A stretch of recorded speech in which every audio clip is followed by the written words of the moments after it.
ಗೌರಿಬಿದನೂರು ನಗರದ ಅಯ್ಯಪ್ಪ ಸ್ವಾಮಿ ದೇವಸ್ಥಾನದಿಂದ ಅಂಬೇಡ್ಕರ್ ವೃತ್ತದವರೆಗೂ ಫುಟ್ಪಾತ್ ರಸ್ತೆಯ ಎಡ ಮತ್ತು ಬಲಭಾಗದ ದ್ವಿಪಥ ರಸ್ತೆಯ ಫುಟ್ಪಾತಿಗೆ ಪಾದಾಚಾರಿಗಳ ಸುರಕ್ಷಿತ ಗ್ರಿಲ್ ಹಾಕಲಾಗಿತ್ತು. ಕೆಲ ತಿಂಗಳುಗಳು ಕಳೆದ ನಂತರ ಒಂದೊಂದೇ ಬಿಡಿಭಾಗಗಳಾಗಿ ಕಾಣೆಯಾಗುತ್ತಿದೆ.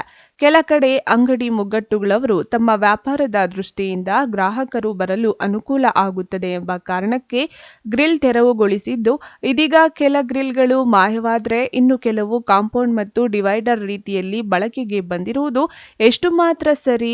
ನಗರಸಭೆ ಗಮನಕ್ಕೆ ಬಾರದ ರೀತಿಯಲ್ಲಿ ಗ್ರಿಲ್ ಕಾಣೆಯಾಗುತ್ತಿರುವುದು ಸರ್ಕಾರದ ಆಸ್ತಿಗೆ ರಕ್ಷಣೆ ಇಲ್ಲವೇ ಎಂಬ ಪ್ರಶ್ನೆ ನಾಗರಿಕ ವಲಯದಲ್ಲಿ ಚರ್ಚೆಗೆ ಗ್ರಾಸವಾಗಿದೆ.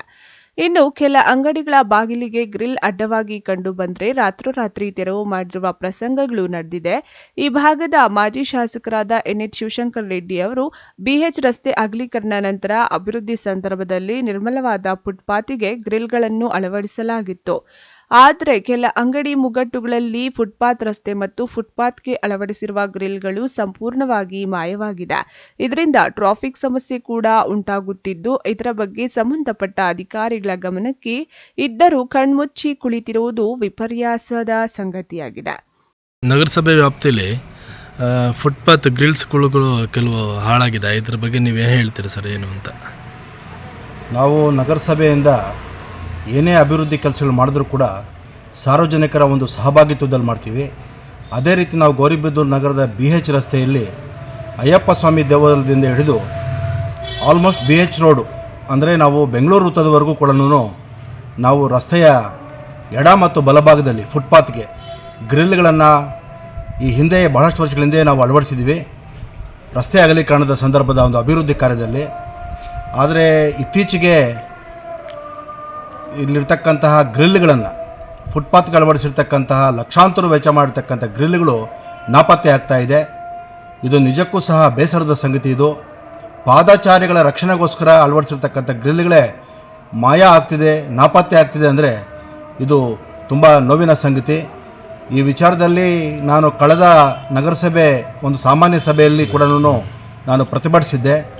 ರಸ್ತೆ ವಿಭಜಕ ಕೂಡ ಅವೈಜ್ಞಾನಿಕ ಅಂತಕ್ಕಂಥ ವಿಚಾರವನ್ನು ಕೂಡ ನಾನು ನಗರಸಭೆಯ ಸಾಮಾನ್ಯ ಸಭೆಯಲ್ಲಿ ಪ್ರತಿಭಟನೆ ಮಾಡಿದ್ದೆ, ಸರಿ ಇಲ್ಲ ಅಂತ. ಆದರೆ ಆಗಿನ ಅವಧಿಯ ಆಡಳಿತ ನಡೆಸ್ತಕ್ಕಂಥವರು ನಮ್ಮ ಒಂದು ಮಾತನ್ನು ಅವಗಾಹನೆಗೆ ತೆಗೆದುಕೊಳ್ಳಿಲ್ಲ ಅವರು. ಅದೇ ರೀತಿ ಫುಟ್ಪಾತ್ ಸಹ ಅದು ಅವೈಜ್ಞಾನಿಕವಾಗಿದೆ, ಅದು ಪಾದಚಾರಿಗಳಿಗೆ ಅನುಕೂಲ ಆಗ್ತಿಲ್ಲ ಅಂತದ್ದು ಕೂಡ ಹೇಳಿದ್ವು ನಾವು. ಆ ರೀತಿ ಆಗಿರೋದ್ರಿಂದ ಇವತ್ತು ಫುಟ್ಪಾತ್ಗೆ ಅಳವಡಿಸಿರ್ತಕ್ಕಂಥ ಕಬ್ಬಿಣದ ಗ್ರಿಲ್ಗಳು ನಾಪತ್ತೆ ಆಗ್ತಿರ್ತಕ್ಕಂಥದ್ದು ಶೋಚನೀಯ ಸಂಗತಿ. ಈ ವಿಚಾರದಲ್ಲಿ ಬರ್ತಕ್ಕಂಥ ಸಾಮಾನ್ಯ ಸಭೆಯಲ್ಲೂ ಕೂಡ ನಾನು ಪ್ರಸ್ತಾಪ ಮಾಡಿ ಸಂಬಂಧಪಟ್ಟವರು ಯಾರು ಇದ್ರ ಬಗ್ಗೆ ತಪ್ಪಿತಸ್ಥರಿದ್ದಾರೆ ಅವ್ರ ಬಗ್ಗೆ ತನಿಖೆ ಮಾಡಬೇಕು ಅಂತಕ್ಕಂಥದ್ದು ಕೂಡ ಪೊಲೀಸ್ ಇಲಾಖೆಗೆ ದೂರು ಕೊಡಬೇಕು ಅಂತ ನಾನು ನಗರಸಭೆಯಲ್ಲಿ ಪ್ರಸ್ತಾಪ ಮಾಡ್ತಕ್ಕಂಥ ವಿಚಾರನ ಈ ಮುಂದೆ ತಮ್ಮ ಮುಂದೆ ಹೇಳ್ತಾ ಇದ್ದೀನಿ. ಸರ್, ಕೆಲವು ಕಡೆ ನಗರಸಭೆಯಿಂದ ಅಳವಡಿಸ್ತಕ್ಕಂಥ ಗ್ರಿಲ್ಸ್ಗಳು ಮಾಯ ಆಗ್ತಾ ಇದೆ ಮತ್ತು ಕಳವು ಆಗ್ತಾ ಇದೆ. ಇದು ಸಂಬಂಧಪಟ್ಟಂಗೆ ತಾವು ನಗರಸಭೆ ಆಡಳಿತ ಇದಕ್ಕೆ ಏನು ಹೇಳಕ್ಕೆ ಇಷ್ಟಪಡ್ತೀರಾ ಏನು ಅಂತ? ಇಲ್ಲ, ನಮ್ಮ ಆಸ್ತಿ ಅದು. ನಗರಸಭೆಯ ಗ್ರಿಲ್ ಅಂತಕ್ಕಂಥದ್ದು ಯಾವುದೇ ಆಗಲಿ ಅದು ನಮ್ಮ ಆಸ್ತಿ, ಅದು ನಗರಸಭೆ ಆಸ್ತಿ. ಅದು ಅದನ್ನು ರಕ್ಷಣೆಗೆ ಕೊಡಬೇಕಾಗಿರ್ತಕ್ಕಂಥದ್ದು ಕೂಡ ಕರ್ತವ್ಯ ಇದೆ. ಆದರೆ ಸಾರ್ವಜನಿಕರು ಕೂಡ ಇದು ವಿಚಾರದಲ್ಲಿ ಸಹಕಾರ ಕೊಡಬೇಕು. ಅವರು ನಮ್ಮ ಸಹಭಾಗಿತ್ವದಲ್ಲಿರ್ತಾರೆ.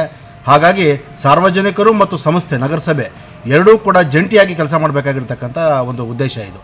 ಹಾಗಾಗಿ ಪೊಲೀಸ್ ಠಾಣೆಗೆ ಒಂದು ದೂರು ಕೊಡಿ ಅಂತಕ್ಕಂಥದ್ದು ನಾನು ಮಾನ್ಯ ಪೌರಾಯುಕ್ತರಲ್ಲಿ, ಮಾನ್ಯ ಅಧ್ಯಕ್ಷರಲ್ಲಿ ನಾನು ಮನವಿ ಮಾಡ್ತೀನಿ. ಅದೇ ರೀತಿ ಅವ್ರ ಗಮನಕ್ಕೆ ಕೂಡ ತರೋದಕ್ಕೆ ನಾನು ಪ್ರಯತ್ನ ಮಾಡ್ತೀನಿ. ತಮ್ಮ ಹೆಸರು ಸರ್? DJ ಚಂದ್ರಮೋಹನ್, ನಗರಸಭಾ ಸದಸ್ಯ. ಓಕೆ. ಇದೇ ವೇಳೆ ಗಿರಿ ಮೆಡಿಕಲ್ ಮಾಲೀಕರಾದ ವೆಂಕಟೇಶ್ ಮಾತನಾಡಿ, ರಸ್ತೆ ಅಗಲೀಕರಣ ಆದ ಬಳಿಕ ಫುಟ್ಪಾತ್ಗಳಿಗೆ ಗ್ರಿಲ್ ಅಳವಡಿಸಿದ್ದು ಇದೀಗ ಬಹಳ ದುಸ್ಥಿತಿಯಲ್ಲಿದೆ. ಸರಿಯಾದ ರೀತಿಯಲ್ಲಿ ನಿರ್ವಹಣೆ ಮಾಡಿ ಪಾದಾಚಾರಿಗಳಿಗೆ ಓಡಾಡಲು ಅನುಕೂಲ ಮಾಡಿಕೊಡಬೇಕು. ನಾನೇ ನಮ್ಮ ಅಂಗಡಿ ಮುಂದೆ ಸಿಮೆಂಟ್ ಮಾಡಿಸಿದ್ದೇನೆ. ರಾತ್ರೋರಾತ್ರಿ ಲಾರಿ ಗುದ್ದಿ ಗ್ರಿಲ್ ಮತ್ತು ಮರ ಸಹ ಮುರಿದು ಬಿದ್ದಿತ್ತು. ಹಾಗಾಗಿ ಸಂಬಂಧಪಟ್ಟ ಅಧಿಕಾರಿಗಳು ಗಮನ ಹರಿಸಿ ಸರಿಯಾದ ರೀತಿಯಲ್ಲಿ ನಿರ್ವಹಣೆ ಮಾಡಬೇಕೆಂದು ಮನವಿ ಮಾಡಿದರು.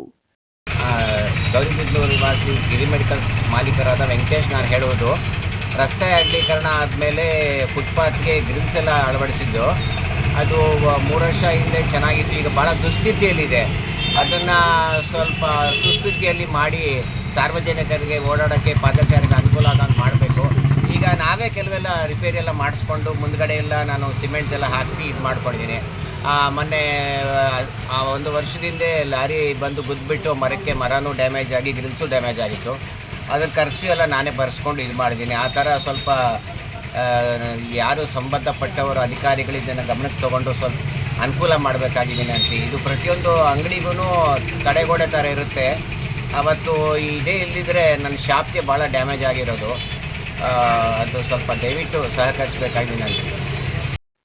ಒಟ್ನಲ್ಲಿ ನಗರಸಭೆ ಆಸ್ತಿಗೆ ರಕ್ಷಣೆ ಇಲ್ಲದಿರುವುದು ಸಾರ್ವಜನಿಕರಲ್ಲಿ ಎಲ್ಲ ಮಾಯ ನಾಳೆ ನಾವು ಮಾಯ ಎಂಬ ಹಾಡನ್ನು ನೆನಪು ಮಾಡುತ್ತಿದೆ. ಇನ್ನಾದರೂ ಸಂಬಂಧಪಟ್ಟ ಅಧಿಕಾರಿಗಳು ಈ ಕುರಿತು ಗಮನ ಹರಿಸುತ್ತಾರಾ? ಕಾದು ನೋಡಬೇಕಾಗಿದೆ. KP Sameerachari, MMTV news, Gauribidanur.